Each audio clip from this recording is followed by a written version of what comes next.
ਇੱਕ ਵਾਰੀ ਸ੍ਰੀ ਗੁਰੂ ਨਾਨਕ ਦੇਵ ਜੀ ਜਦੋਂ ਆਪਣੇ ਘਰ ਤੋਂ ਰਵਾਨਾ ਹੋ ਕੇ ਭਾਈ ਲਾਲੋ ਜੀ ਨੂੰ ਮਿਲਣ ਵਾਸਤੇ ਅਹਿਮਦਾਬਾਦ ਵੱਲ ਨੂੰ ਚਾਲੇ ਪਾਉਂਦੇ ਹਨ ਤਾਂ ਉਸ ਸਮੇਂ ਦਾ ਹਾਲ ਭਾਈ ਬਾਲਾ ਜੀ ਕੁਝ ਇਸ ਤਰ੍ਹਾਂ ਬਿਆਨ ਕਰਦੇ ਹਨ। ਘਰ ਤੋਂ ਨਿਕਲ ਕੇ ਜਦੋਂ ਮੈਂ ਤੇ ਮਰਦਾਨਾ ਦੋਵੇਂ ਗੁਰੂ ਜੀ ਦੇ ਨਾਲ ਰਸਤੇ ਤੁਰੇ ਜਾਂਦੇ ਸੀ ਤਾਂ ਗੁਰੂ ਜੀ ਸਾਨੂੰ ਗਿਆਨ ਦੀਆਂ ਗੱਲਾਂ ਸੁਣਾਉਂਦੇ ਜਾਂਦੇ ਸਨ। ਇਸ ਤਰ੍ਹਾਂ ਹੀ ਹੌਲੀ ਹੌਲੀ ਤੁਰੇ ਜਾਂਦੇ ਅਸੀਂ ਲਾਲੋ ਪਾਸ ਏਮਨਾਬਾਦ ਪਹੁੰਚ ਗਏ। ਭਾਈ ਲਾਲੋ ਸਾਨੂੰ ਵੇਖ ਕੇ ਬੜਾ ਪ੍ਰਸੰਨ ਹੋਇਆ ਅਤੇ ਉਸਨੇ ਬੜੇ ਪ੍ਰੇਮ ਨਾਲ ਸਾਡੇ ਅੰਨ ਜਲ ਦੀ ਸੇਵਾ ਕੀਤੀ।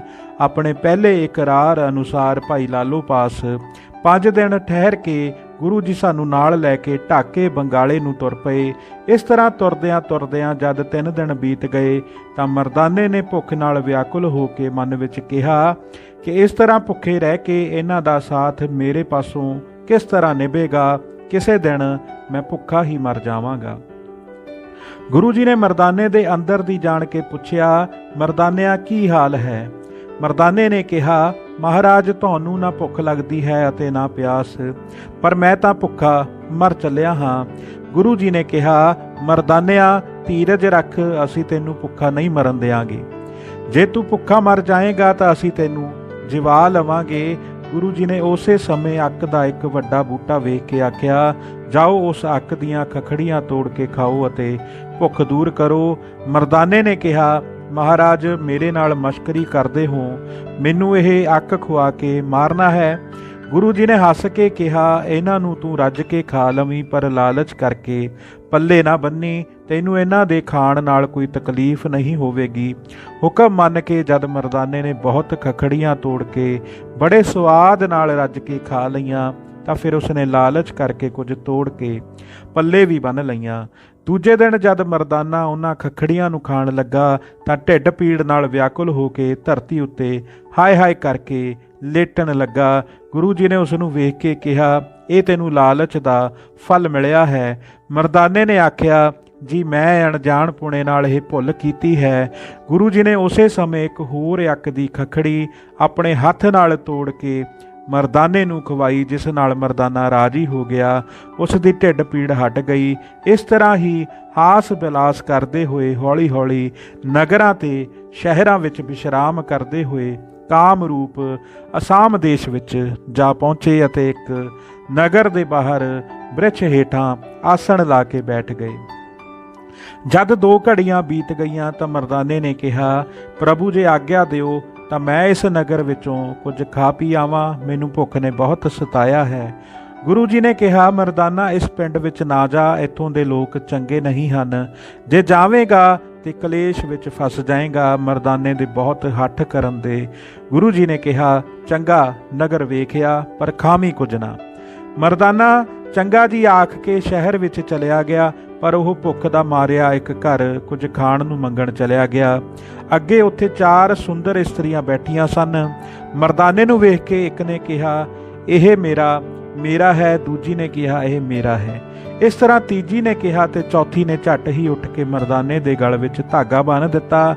ਮਰਦਾਨਾ ਤੱਤ ਛਿਨ ਹੀ ਮੇਢਾ ਬਣ ਕੇ ਭੈਂ ਭੈਂ ਕਰਨ ਲੱਗ ਪਿਆ। ਮਨ ਵਿੱਚ ਮਰਦਾਨਾ ਬਹੁਤ ਝੂਰਨ ਲੱਗਾ ਕਿ ਗੁਰੂ ਜੀ ਸੱਚ ਹੀ ਕਹਿੰਦੇ ਸਨ ਕਿ ਇੱਥੋਂ ਦੇ ਲੋਕ ਬੜੇ ਜਾਦੂ ਤੇ ਟੂਣੇਹਾਰ ਹਨ। ਹੁਣ ਮੈਂ ਬੜੇ ਔਖੇ ਥਾਂ ਫਸ ਗਿਆ ਹਾਂ। ਗੁਰੂ ਜੀ ਨੂੰ ਮੇਰੀ ਇਹ ਦਸ਼ਾ ਕੌਣ ਦੱਸੇਗਾ ਤੇ ਮੇਰੀ ਸਹਾਇਤਾ ਉਹ ਕਿਵੇਂ ਕਰਨਗੇ? ਪਰ ਵਾਹਵਾ ਜੇ ਉਹ ਜਾਣੀ ਜਾਣ ਹਨ ਤਾਂ ਆਪੇ ਮੈਨੂੰ ਆਣ ਕੇ ਛੁਡਾ ਲੈਣਗੇ। ਮੈਂ ਉਹਨਾਂ ਦੇ ਬਚਨ ਨਾ ਮੰਨੇ ਤਾਂ ਇਸ ਦਸ਼ਾ ਨੂੰ ਪ੍ਰਾਪਤ ਹੋਇਆ ਵਾਂ। ਇਹਨਾਂ ਸੋਚਾਂ ਵਿੱਚ ਮਰਦਾਨਾ ਗੁਰੂ ਜੀ ਨੂੰ ਆਰਾਧਨ ਲੱਗਾ। ਇਸ ਤਰ੍ਹਾਂ ਜਦ 2 ਘੜੀਆਂ ਬੀਤ ਗਈਆਂ ਤਾਂ ਗੁਰੂ ਜੀ ਨੇ ਭਾਈ ਬਾਲੇ ਨੂੰ ਆਖਿਆ, ਭਾਈ ਬਾਲਾ ਮਰਦਾਨਾ ਤਾਂ ਕਿਤੇ ਫਸ ਗਿਆ ਹੈ, ਚੱਲ ਉਸ ਨੂੰ ਛੁਡਾਈਏ। ਮੈਂ ਕਿਹਾ, ਗੁਰੂ ਜੀ ਉਸ ਨੂੰ ਰਹਿਣ ਦਿਓ ਉੱਥੇ। ਗੁਰੂ ਜੀ ਨੇ ਕਿਹਾ, ਭਾਈ ਬਾਲਾ ਅਸਾਂ ਆਪਣੇ ਨਾਲ ਲੱਗੇ ਦੀ ਲੱਜ ਪਾਲਣੀ ਹੈ, ਫਿਰ ਉਸ ਨਾਲ ਸਾਡਾ ਕੰਮ ਵੀ ਹੈ, ਸਾਨੂੰ ਉਹ ਯਾਦ ਕਰ ਰਿਹਾ ਹੈ, ਚਲੋ ਛੇਤੀ ਉਸ ਨੂੰ ਛੁਡਾਈਏ। ਇਹ ਬਚਨ ਕਰਕੇ ਗੁਰੂ ਜੀ ਭਾਈ ਬਾਲੇ ਨੂੰ ਨਾਲ ਲੈ ਕੇ ਸ਼ੀਘਰ ਹੀ ਉੱਠ ਕੇ ਤੁਰ ਪਏ ਅਤੇ ਜਿੱਥੇ ਮਰਦਾਨਾ ਭੇਡੂ ਬਣਿਆ ਬੈਠਾ ਸੀ ਉਸ ਘਰ ਵਿੱਚ ਪਹੁੰਚ ਗਏ। ਭੇਡੂ ਮਰਦਾਨਾ ਗੁਰੂ ਜੀ ਨੂੰ ਵੇਖ ਕੇ ਧਰਤੀ ਉੱਤੇ ਖੁਰ ਮਾਰ ਕੇ ਭੈਂ ਭੈਂ ਕਰਨ ਲੱਗਾ। ਉਹਨਾਂ ਘਰ ਵਾਲੀਆਂ ਇਸਤਰੀਆਂ ਨੇ ਜਦ ਭਾਈ ਬਾਲਾ ਤੇ ਗੁਰੂ ਜੀ ਨੂੰ ਵੇਖਿਆ ਤਾਂ ਉਹ ਹੱਥਾਂ ਵਿੱਚ ਧਾਗੇ ਲੈ ਕੇ ਉਹਨਾਂ ਦੇ ਗਲ ਵਿੱਚ ਬੰਨ੍ਹਣ ਆਈਆਂ। ਉਹਨਾਂ ਵਿੱਚੋਂ ਇੱਕ ਇਸਤਰੀ ਜਦ ਭਾਈ ਬਾਲਾ ਜੀ ਦੇ ਗਲ ਧਾਗਾ ਬੰਨਣ ਲੱਗੀ ਤਾਂ ਉਹ ਆਪ ਹੀ ਭੇਡ ਬਣ ਗਈ। ਦੂਜੀ ਜਿਹੜੀ ਗੁਰੂ ਜੀ ਦੇ ਗਲ ਧਾਗਾ ਬੰਨਣ ਆਈ ਸੀ ਉਹ ਕੁੱਤੀ ਬਣ ਗਈ। ਇਹ ਕੌਤਕ ਵੇਖ ਕੇ ਦੂਜੀਆਂ ਨੱਸ ਗਈਆਂ। ਗੁਰੂ ਜੀ ਨੇ ਭਾਈ ਬਾਲਾ ਜੀ ਨੂੰ ਆਖਿਆ ਕਿ ਮਰਦਾਨੇ ਦੇ ਗਲ ਤੋਂ ਧਾਗਾ ਤੋੜ ਦੇ।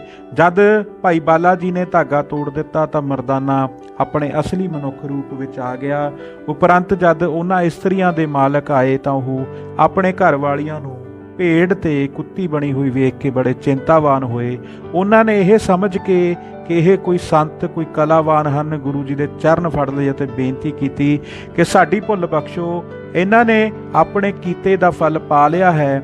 ਆਪ ਪਰਉਪਕਾਰੀ ਸੰਤ ਹੋ, ਤੁਹਾਨੂੰ ਕੋਈ ਇੱਛਾ ਨਹੀਂ ਹੈ ਇਹਨਾਂ ਦੇ ਸਰੀਰ ਪਹਿਲਾਂ ਜੈਸੇ ਹੀ ਇਸਤਰੀ ਰੂਪ ਕਰ ਦਿਓ।